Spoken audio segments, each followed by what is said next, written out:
Hi, Mark and Joyce. Everett police say these streets are much safer tonight than they were just a few years ago, and they have the numbers to prove it. The city of Everett held a gang awareness event at Explorer Middle School to update parents and the community as a whole on efforts to curb gang violence among kids and teens. After a 2017 spike in gang violence, the city created a team to identify at-risk teens and then connect them and their families with resources to help them steer clear of gangs.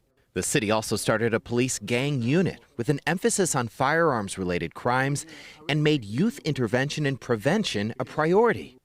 At the end of 2018, the police department says shootings went down by 35% compared with 2017.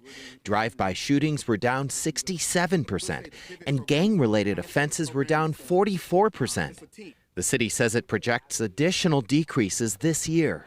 I spoke with Everett Mayor Cassie Franklin about the challenge of keeping up the progress. We've committed ourselves to continuing this work, even as we see this decrease, because we want to keep the community safe long term. You have to keep the pressure on. That's right, and you just got to help these families and help these kids. They're drawn into this for a lot of reasons, often poverty related, and so we need to be able to connect them into the community and show them other pathways to success.